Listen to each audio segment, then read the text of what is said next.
my daughter. So kids resonate to this fact. This you might say is the elementary approach to informing. But there's a cognitive problem.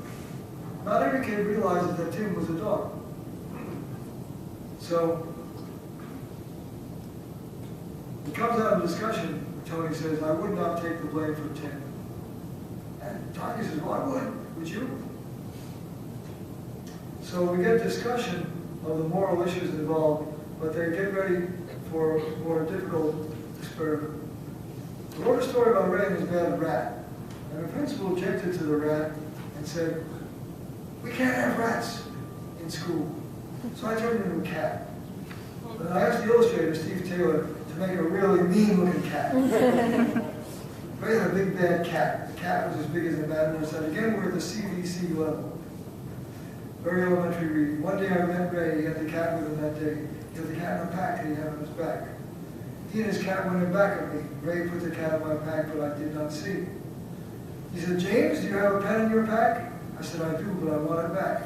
He said, "Give me that then." I put my hand in the pack, and that's when the cat fell out. I was mad. Ray was mad. The cat bit Ray and went up a ladder. So Ray sat and told me to get his cat. I yelled back, "I don't have to do that." He said, "Yeah, you do. I'm bigger than you. Go get my cat, or it's me and you." And Tanya wants the kids to figure out, what does Ray mean when he says it's me and you? I said, "Your cat may be big, my man, but you're no bigger than a bug in my hand." And at this point, I fixed the fact that in our stories, nobody can hit anybody. You can't have anybody strike anybody in a school story, no matter what. So he got all mad and picked up a rock. I said, "Ray, look at your sock." The rat came back, and that was that. The cat came back.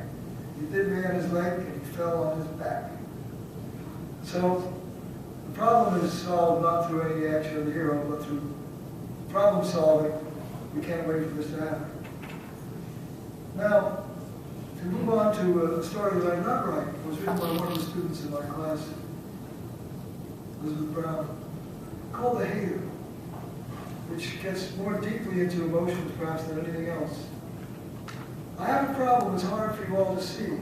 Now you notice this point we're reading about the silent E words, so that all the silent E words are colored in red, to draw the students' attention to the fact that they're reading stuff that they just learned how to do.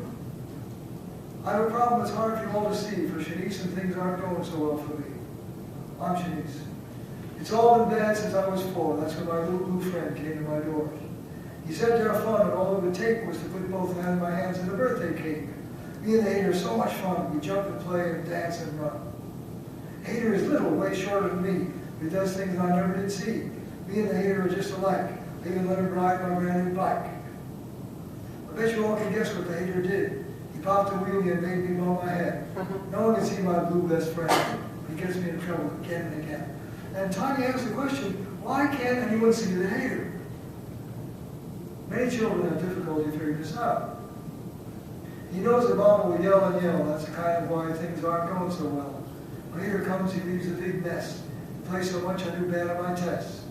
He made me the bunk. He said he was the one who put ice cream on the rug. I did not push mud into little Dave's face, and Hater left my toys all over the place. I tried to mom, but she did not care. And the teacher called, she sent me upstairs. And Tony says, why did she send Denise upstairs instead of the Hater? No toys, no games, the end of my TV show. Now that I think about it, where did the Hater go? See, when all the troubles went down, the little Hater was nowhere to be found. Hater would tell me he could fly, but now I see he was another old Hater alive.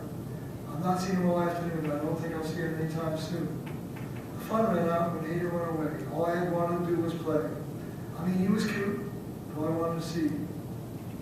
I wanted all to see Hater made all the mess that got blamed on me. So the theme of blame is here, but again, the cognitive problem, the intersection of cognition and emotion, comes to a head. A lot of kids can't answer the question. How come you couldn't see the Hater? Now we reach a problem that was discussed quite a bit this afternoon. Another story that concentrates upon silent E words, in which the word Zeke is typical. There are two guys involved here, Jamal and Zeke, but also Mom. The relationship between children and their mothers, and mothers scolding children, is omnipresent in stories that children tell about themselves. It comes up here. My mom used to say, boy, don't play the fool. You know, I work all day, so you need to be in school. So I went to school to have a good week. It would have been fine if not for that Zeke. The very same day I got sent home from school because I forgot to take the advice my mom taught. She'd get on my case and say, Jamal, use your head. I got in trouble for using my hands instead. That was my last chance before it was Mom's turn to act like a teacher and make sure that I learned. Don't get sent home, follow the rules. I don't want any more calls from the school. So we get continually the problem of mothers saying, I work for a living, I can't come home just because you've been suspected. So this time my mom made me vow. I gave her my word that I'd make her proud. I went up to school, they saw the sunrise. It was time to see if I was more wise. I walked across the street into the schoolyard. Zeke was standing there acting all hard. I tried to walk by, but Zeke was an ace at bumping into kids and made me make a mean face. I thought, never walk around him and never look scared. Zeke likes to shove those that dare. I understand that there was a session on bullying just recently at the local school where Diane was explaining. So when I came by, I hoped the mean face was it. Not this kid Zeke, he's not like to quit. Got the steps to go to our class, Zeke gave me a shove and wouldn't let me pass. He shoved me one more time and made me drop my book. So I went up and gave him a hard look. Zeke did not like acting like I was a man. I made him so mad, he said, time to put up your hands. And now the key sentence. This is not the time or the place. I'll see you sometime after school, face to face. Notice that the silent E words play a major role there. Got home, I said, Mom, you were right. School is not the place for a kid to have a fight. The very next day I saw Zeke. Now, when I first wrote this story, Zeke did not show up at school. And that was a mistake. Because a lot of the kids thought that he'd killed him. So he gets back. He was acting all fine. The kids again asked me why Zeke was all new. I said, I've had him after school. They said, what did you do? I said, I did what I had to do to make my mom proud. Because fighting at school just ain't allowed. This is not the correct solution to the violence problem. Schools do not approve of fighting before or after school. So negotiation and problem solving is the issue. All I want to say is that this story is dealing with emotional problems and with practical problems which are central to children's life. I'm going to skip the story along. And talk about another conflict that people have with their teachers. Most of the teachers that we deal with are fine, wonderful people, but some teachers are truly terrifying. And this story is about Robert and James and Miss Arthurine Bright. So it begins, let me tell you what happened to me today. And I thought every single thing was going my way. It was late in the day and we were all uptight. We had math class coming with Miss Arthurine Bright. I have to tell you that this lady was tough. It was rough. She laid down the rules and she took no stuff. If you don't want suspension, you don't want detention. You best do your work and just pay attention. The day math never got started, Miss Bright and her class were soon to be parted. Now listen up, class, try to understand. I have to go downstairs and see Mr. Graham. I want no tricks, no stunts, no acrobatics. All you're going to do is do your mathematics. In front of the room, you will see James.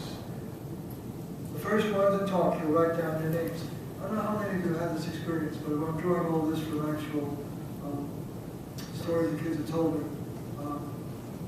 Pointing somebody up in front of the room. Again, we get the matter of informing as being fundamental. So I thought, wow, this is my shining hour. I've got the glory, I've got the power. I sit there for a while looking real mean, running my eyes over the classroom scene. And Robert speaks up. You can tell that James wants an A+. He thinks he's much better than the rest of us. Now it seems, says James. I just heard somebody talk. Let me have a big stick of chalk. I wrote my name in letters so high they could be read by any passerby. Hey man, says Robert, that's really not too bright. If you write my name down, write my name right. R-O-J and Wright, can't you see? Here it is, R-I-G-H-T. Well now, I hate to trouble you, but let me walk to the board and add a W. Just then the door opened and Miss Artheline Bright. Well, everyone in class was frozen with fright. Now look here, what do I find? That Robert Wright is one of a kind. He writes his name down without any fuss. And for that, Robert, you deserve an A+. But James, and I hear you start standing around when you should be busy writing names down. Next time you better pay more attention. Today you've earned 2 hours detention. There's James. Now 4 o'clock comes and I'm going nowhere. I have one thing to say, life is not fair. But learn from my case, and this I will tell. It will do you no harm to learn how to spell. But the fundamental notion that life is unfair is found throughout all our stories. The kids know that things are not based upon the way they want it to be. They know that parents are continually misunderstanding them, blaming things for things they didn't do, putting them in an unfair situation.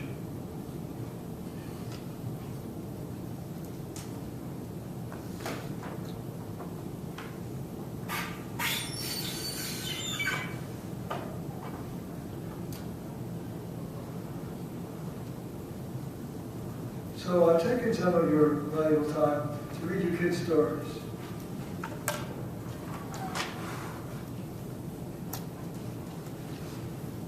Get back on our track.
Some idea that the program has some value in reducing the black-white differential. Here we're looking at, again,